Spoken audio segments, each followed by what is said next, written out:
आधुनिक भारत के निर्माता, युग प्रवर्तक, दुनिया के विशालतम संविधान के शिल्पकार और वर्ल्ड इंसाइक्लोपीडिया बाबा साहब डॉक्टर अम्बेडकर ने कहा था कि सवाल ये नहीं कि मौत के बाद जीवन है कि नहीं, असल सवाल ये है कि मौत से पहले आप जिंदा हो कि नहीं। आज़ादी के 75 सालों बाद आज अगर किसी के मुंह से ये बात मुझे सुनने को मिली तो वो AIMIM के सांसद और बेस्ट पार्लियामेंटेरियन मोहम्मद असदुद्दीन ओवैसी के मुंह से सुनने को मिली।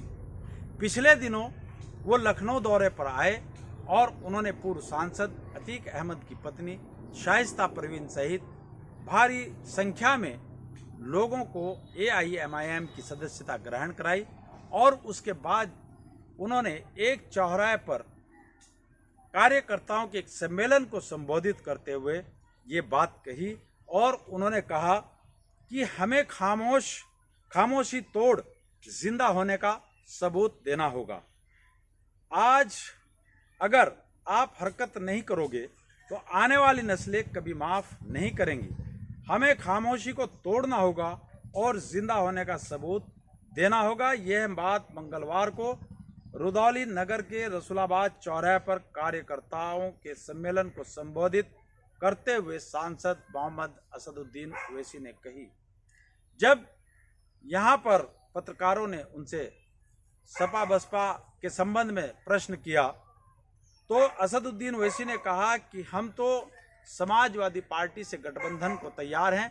आप समाजवादी पार्टी से जाकर के पूछें कि वो भी हमसे तैयार हैं या नहीं, या उनको सिर्फ हमारा वोट चाहिए मुसलमानों का और मुसलमानों में प्रतिनिधित्व नहीं चाहिए, जो उनको सत्ता और व्यवस्था से जोड़कर संविधान के मुताबिक समानता, स्वतंत्रता, न्याय और बंधुता पर आधारित व्यवस्था में उनको भागीदार बना सके। AIMIM प्रमुख असदुद्दीन ओवैसी ने कहा कि वह समाजवादी पार्टी से गठबंधन के लिए तैयार हैं। मीडिया को यह सवाल उनसे पूछना चाहिए कि वह भी तैयार हैं कि नहीं। सपा बसपा हमको छूत मानती है तो इस पर हमें कोई ऐतराज नहीं। साथ ही सुहेल देव भारतीय समाज पार्टी के अध्यक्ष ओम प्रकाश राजभर के सवाल पर उन्होंने कहा कि हम उनके साथ हैं, जल्द ही उनसे दोबारा मुलाकात होगी।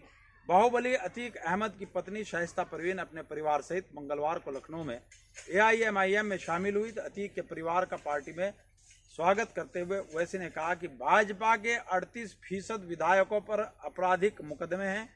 116 मेंबर ऑफ पार्लियामेंट का भी यही रिकॉर्ड है।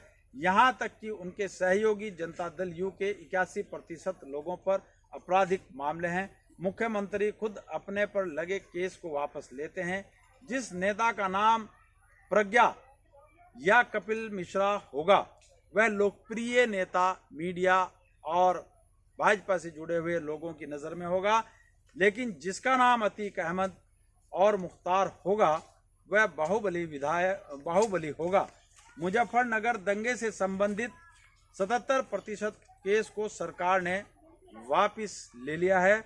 उन्होंने ये भी दावा किया है कि हम 100 सीटों पर उत्तर प्रदेश में चुनाव लड़ाएंगे।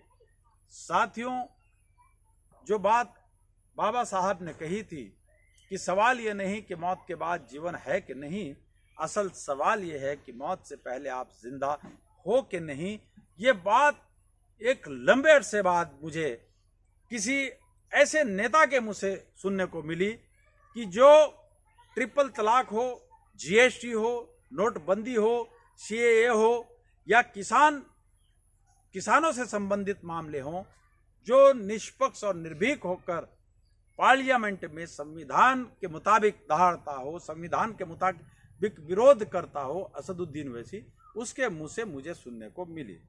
मैं इससे बहुत प्रभावित हूँ कि कम से कम किसी आदमी ने सच तो बोला, क्योंकि अगर आप आज हरकत नहीं करोगे तो आपकी व्यवस्था में बरकत नहीं होगी, और जब तक बरकत नहीं होगी तब तक आपका सत्यानाश होता रहेगा। आप वोट बैंक के रूप में इस्तेमाल होते रहेंगे। असदुद्दीन ओवैसी ने यही बात कही है।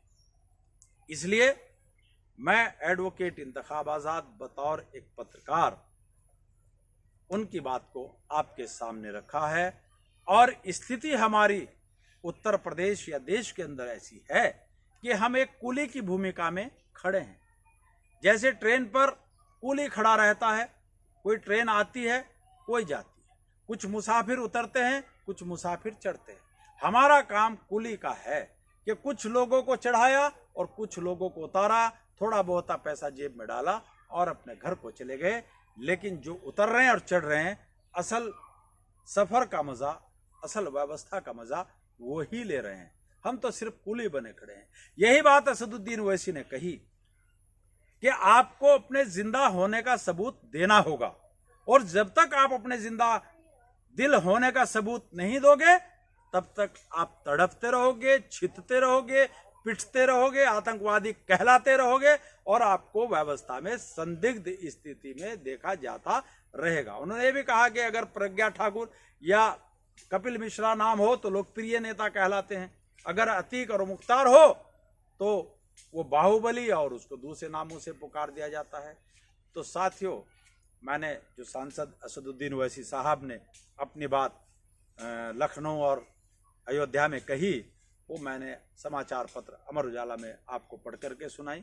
फैसला लेना न लेना वो आपका अपना अधिकार क्षेत्र है कि आप वोट किसको देते हैं और किसको नहीं, ये आपको तय करना है। लेकिन जो उन्होंने कहा वो मैंने कह दिया, और मैं एडवोकेट इंतखाब आज़ाद बतौर एक पत्रकार इस बात से सहमत हूँ कि अगर आज आप लोगों ने हरकत नहीं की, आज आप लोगों ने संघर्ष नहीं किया, सच को सच और गलत को गलत नहीं किया और कुर्बानी नहीं दी, तो आपकी आने वाली नस्लें तबाह और बर्बाद होकर के रह जाएंगी। इसलिए आज आपको हरकत करनी पड़ेगी। साथियों, आपने मेरी बात को ध्यानपूर्वक सुना, उसके लिए आपका बहुत बहुत धन्यवाद। जय मूल निवासी, जय संविधान, खुदा हाफिज।